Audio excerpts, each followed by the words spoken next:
میں وہابی نہ میں بابی، میں ہوں مسلم علمی کتابی، نہ میں وہابی نہ میں بابی، میں ہوں مسلم علمی کتابی۔ جی نیکسٹ علی بھائی ہمارے ساتھ راہیل ابتسام بھائی ہے۔ جی السلام علیکم ورحمۃ اللہ۔ راہیل ابتسام بھائی کہاں سے آپ لائیو میں اپنا سوال کریں؟ جی السلام علیکم ورحمۃ اللہ علی بھائی۔ جی وعلیکم السلام ورحمۃ اللہ وبرکاتہ۔ جی راہیل بھائی، راہیل ہیں جی، راہیل ابتسام، کہاں سے آپ؟ جی پنجاب ملیر کوٹلہ سے، انڈیا سے۔ ٹھیک، آپ کی لائف سٹوری میں نے سن لی تھی، اور وہ اکیڈمی کے جو امیر صاحب ہیں انہوں نے مجھے وہ ریسرچ پیپر بھی دکھائے تھے۔ ماشاء اللہ تعالیٰ اچھا کام کیا ہے، اللہ تعالیٰ آپ کو جزائے خیر دے۔ اپنا کوسچن کریں۔ جزاکم اللہ خیر۔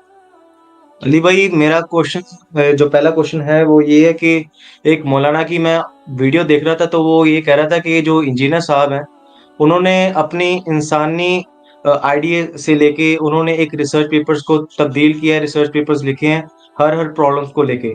تو یہ کام جو ہے وہ پورے 1400 سال کی ہسٹری میں، اسلامک ہسٹری میں کسی نے بھی نہیں کیا آج تک۔ اور وہی چیز میں پوچھنا چاہتا ہوں کہ آج تک امام بخاری اور امام مسلم کے ساتھ بھی کیا ان لوگوں جیسے جن لوگوں نے آپ پہ فتویٰ لگایا، کیا ایسے بھی لوگ تھے موجود کہ جنہوں نے امام بخاری کو بھی کہا تھا کہ انہوں نے اپنے ذہن کے اکارڈنگ صحیح حدیثوں کو موجود کر دیا بخاری میں اور مسلم میں؟ میرا یہ سوال۔ جی امام بخاری امام مسلم کے دشمن تو آج تک موجود ہیں، ہمیں تاریخ میں جانے کی ضرورت ہی نہیں ہے، آج تک موجود ہیں۔ جتنے منکرین احادیث ہیں وہ امام بخاری امام مسلم کو اسلام کا دشمن سمجھتے ہیں۔ وہ احادیث کی کتابوں کو ایرانی یعنی فارس کی سازش سمجھتے ہیں، جس میں top of list Ghulam Ahmad Pervez صاحب، جو اس دور کے اندر جن کے نام کے ساتھ ہی ایک پرویزی فرقہ جڑ چکا ہے۔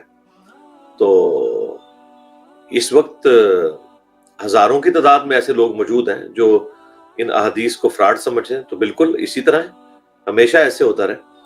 باقی یہ کہنا کہ 14 صدیوں میں کسی نے تحقیق کا کام یہ والا نہیں کیا جو انجینئر صاحب نے کیا، تو میرا خیال ہے اس بات کو انجینئر صاحب کی تعریف کے اوپر محمول کرنا چاہیے، کوئی کرٹیسزم نہیں ہے کہ یہ کام ایک ضرورت تھی جو انہوں نے کر دیا۔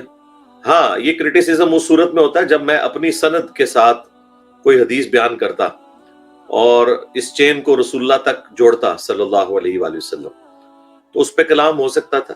ہم تو ڈائریکٹ نقل کرتے ہیں امام بخاری سے، امام مسلم سے، جن کی کتابوں کے اوپر اہل سنت کے ہاں تو اتفاق پایا جاتا ہے۔ تو الحمدللہ اپنی طرف سے تو کوئی بات نہیں کی ہے۔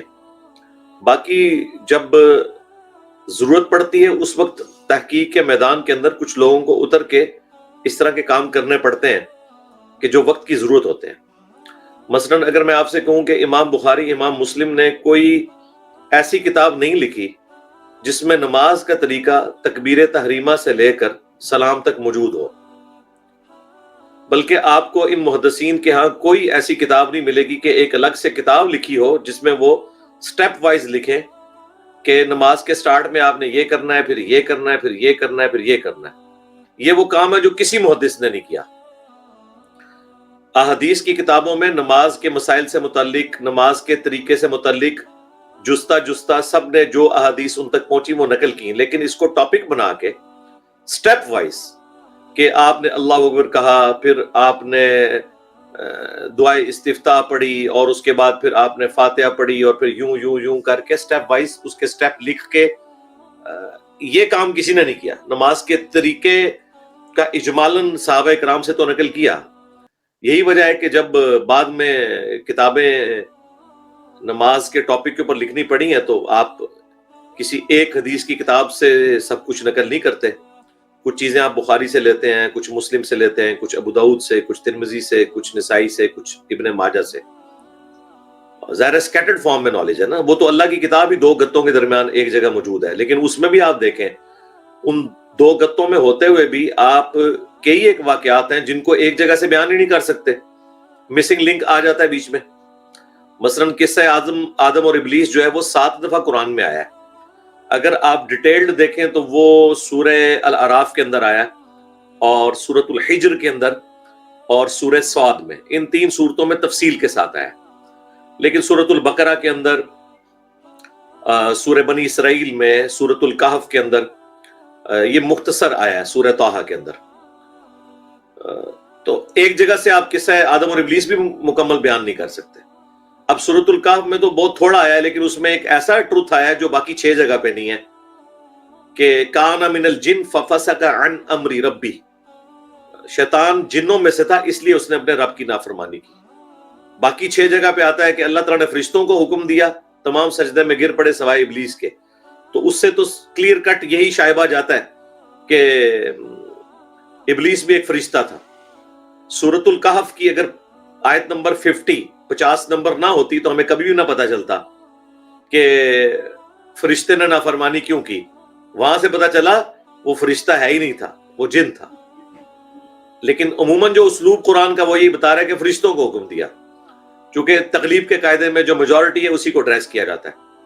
تو قرآن سے بھی آپ واقعات کو کسی ایک صورت سے مکمل طور پہ بیان نہیں کر سکتے، سکیٹرڈ فارم میں آپ کو چن چن کے چیزیں بیان کرنی پڑتی ہیں. اسی طریقے سے حج کے آپ احکامات دیکھیں، کچھ حصہ آپ کو سورہ ابراہیم میں ملے گا، کچھ سورۃ الحج میں ملے گا، کچھ سورۃ البقرہ میں ملے گا. تو اسی طریقے سے احادیث کی کتابوں سے بھی یوں جمع کر کے ایک پراپر فارم میں ایک چیز لکھنی پڑتی ہے، اور جب وہ ضرورت آتی ہے تو اس وقت لکھی جاتی ہے. اسی طریقے سے جب ناسبیت نے اہل سنت کے ہاں پنجے گاڑے ہیں تو الحمدللہ مولانا مودودی رحمۃ اللہ علیہ نے خلافت و ملوکیت لکھی، اور ہمارے استاد مولانا اسحاق صاحب رحمہ اللہ نے اس میں ویلیو ایڈیشن کی، احادیث کی روشنی میں اسے مزید بریف کیا. اور میں نے مولانا اسحاق صاحب کے کام میں بھی مزید ویلیو ایڈیشن کرتے ہوئے احادیث کے نمبرز اور سکیٹرڈ فارم میں جتنی احادیث تھی ان کو ایک جگہ کمپائل کیا اور ایک ریسرچ پیپر لکھ دیا. جس طرح اس دور میں اہل حدیث علماء نے نماز نبوی لکھی ہے سٹیپ وائز، ہمارے استاد شیخ زبیر علی زئی رحمہ اللہ نے، شیخ البانی رحمہ اللہ نے سٹیپ وائز لکھا ہے. تو یہ کام بھی پرانے کسی محدث نے نہیں کیا. تو جب جب ضرورت پڑتی ہے تو اس وقت یہ کام کرنے پڑ جاتے ہیں. اب مزارات کو ٹاپک بنا کے کسی محدث نے تو کوئی کتاب نہیں لکھی مزارات کی مذمت کے اوپر، لیکن میں نے الحمدللہ پوری ویڈیوز ریکارڈ کروائی ہیں، ریسرچ پیپر لکھا ہے، ایک ایک چیز سٹیپ وائز اس میں لکھی ہے تاکہ لوگوں کو پتہ چلے مزارات کے حوالے سے، قبروں کے احکامات کے حوالے سے. ویسے کتاب الجنائز چیپٹر قبروں کے احکامات پہ آپ کو چیپٹر ملیں گے، لیکن کچھ حصہ آپ کو بخاری میں ملے گا، کچھ مسلم میں، کچھ ابو داؤد کے اندر، کچھ نسائی کے اندر. ان ساروں کو ایک جگہ جمع کر کے ہم نے ریسرچ پیپر لکھا ہے. تو یہی تو کام ہوتا ہے اس دور کے انسان کا، جس دور میں انسان پیدا ہوا ہے، کہ وہ اس وقت کے وسوسوں کو سیٹل کرے. تو اس میں میرا خیال ہے کوئی عیب والی بات نہیں ہے، یہ تو ایک خوبی ہے. باقی ٹاپک جنرلی تو بنایا گیا ہے. المصنف ابن ابی شیبہ میں باقاعدہ 3 چیپٹرز ہیں، سیدنا طلحہ، زبیر اور سیدہ عائشہ کے قافلے کے حوالے سے، اس کے بعد صفین کے حوالے سے، پھر نہروان کے حوالے سے. یہ 3 باب ہیں، اور اس کے اوپر اوورال ہیڈنگ بنائی ہے امام ابن ابی شیبہ نے، کتاب الجمل. تو اس طرح ٹاپک وائز تو چیزیں موجود تھی، لیکن جو سکیٹرڈ فارم میں تھی وہ الحمدللہ ہم نے ایک جگہ جمع کی. اپنا اگلا سوال کر لیں.